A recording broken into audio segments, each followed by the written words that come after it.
Mr. President, Joe, I want to thank you for coming here today and for the unequivocal support you have given Israel during these trying times, a support that reflects the overwhelming will of the American people.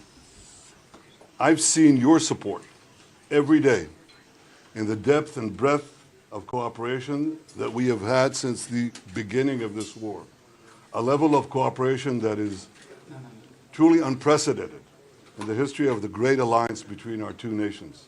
And just imagine, Mr. President, the fear and the panic of those little children in their last moments as the monsters found out their hiding places.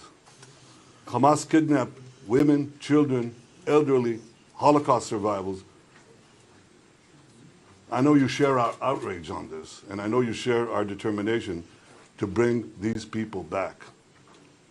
On October 7th, Hamas murdered 1,400 Israelis, maybe more. This is in a country of fewer than 10 million people. This would be equivalent to over 50,000 Americans murdered in a single day. That's 29 11s. That is why October 7th is another day that will live in infamy. Mr. President, you rightly said that Hamas is worse than ISIS. The German chancellor, who visited here yesterday, said that Hamas were the new Nazis. You're both right.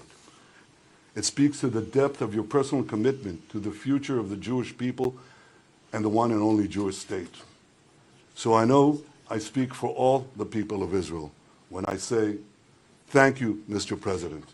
Thank you for standing with Israel today, tomorrow, and always.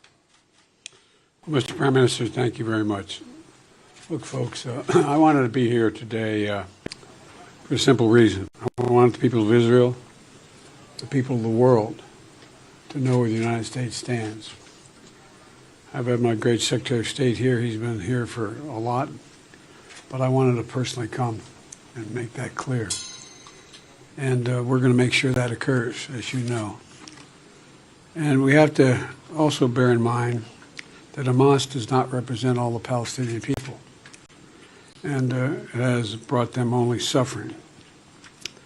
You know, years ago I asked the Secretary of State when he and I were working in the Senate to write something for him, and he said, he wrote a line that I think is appropriate.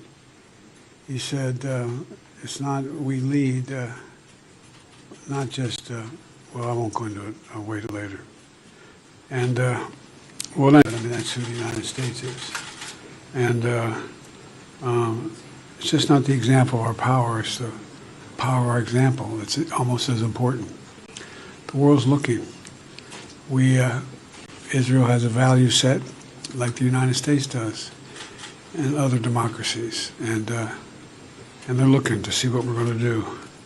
So, Mr. Prime Minister, I'm very happy to be back in Israel with you.